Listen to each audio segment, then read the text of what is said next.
Hi, I'm Dr. Cyres K Mehta and I'm an ophthalmologist based out of Mumbai, and my center is called Dr. Cyres K Mehta's International Eye Center.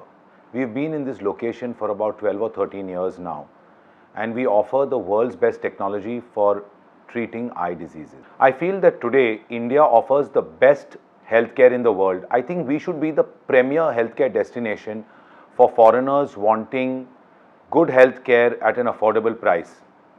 Indian hospitals have the best technology in the world, bar none, and we have the best trained doctors, trained on the best technology and millions of patients. So I think India has a great advantage as compared to other global destinations when it comes for a globalized healthcare approach. We do a lot of research. We have multitudes of people to do ethical research on. The foreign companies now come to India to test their new equipment.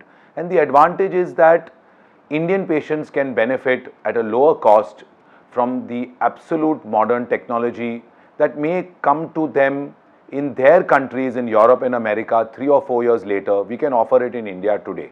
25 years ago, when a new medical advance arrived in ophthalmology, few enterprising Indian doctors would go to a foreign conference, we would see it, then we would ask the foreign company that, can you supply this in India? We had the limited ability to import things. We were like a closed economy. That's where the Americans and Europeans had the advantage over us.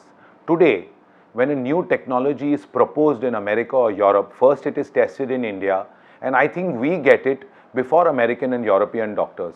Another great advantage we have is that a huge country like China with equivalent manpower to ours, the average Chinese person doesn't speak English and they don't publish their research in English. So India has a great advantage.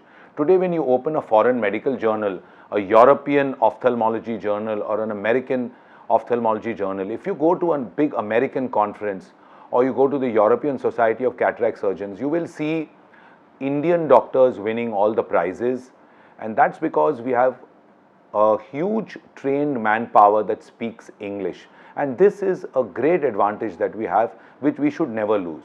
In India, we also generate a huge amount of clinical data. Foreign companies want to come and test their new machinery here, which is beneficial for us as well. And we have a huge amount of trained manpower to write up all these articles.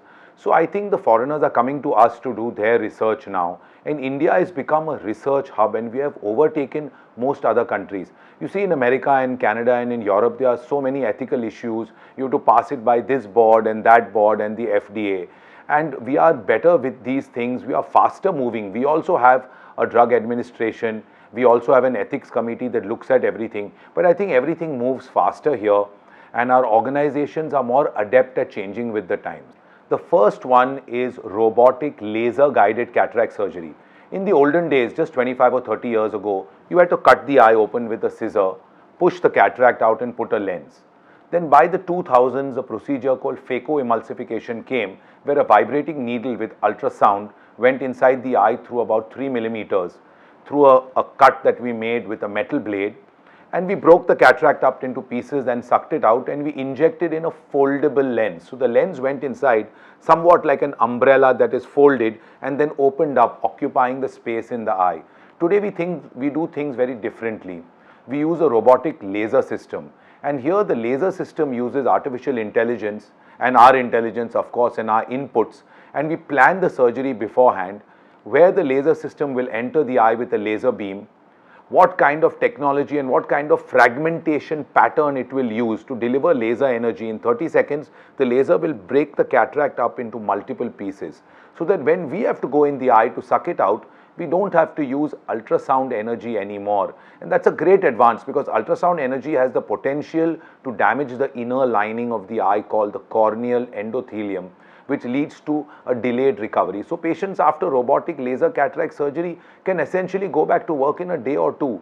And you think about this, what a great advance this is. If you have millions of people undergoing surgery and they have to sit at home for 15 or 20 days after surgery, how many man hours has the country lost? If you can put a person back to work in 2 days, how many billions of man hours have we saved? So if you think about this in the Indian perspective, it looks expensive, but it is much more expensive to have billions of people sitting at home after surgery rather than to spend a little money on a laser system. So that's the first advance, and I think one day all cataracts will be done this way.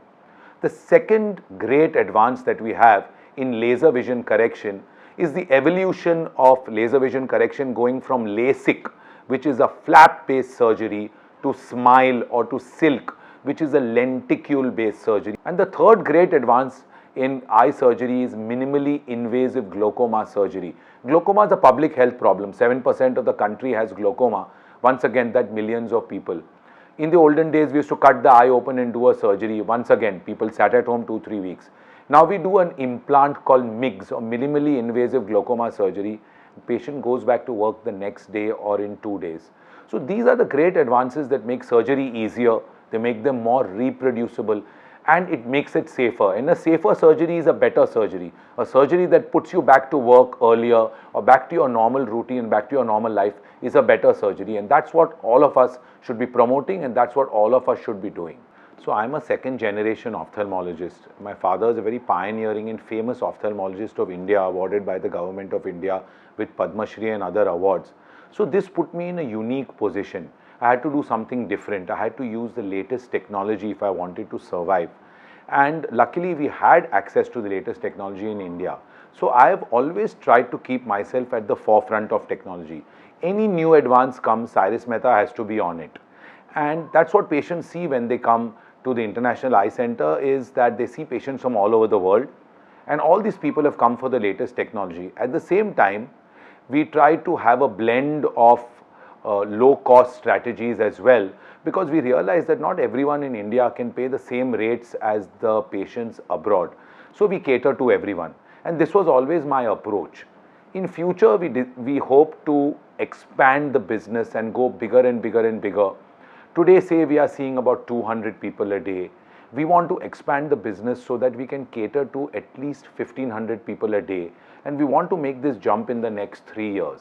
We want to have a huge eye center which will cater to people from the surrounding 80 to 100 kilometers. So this is my future vision.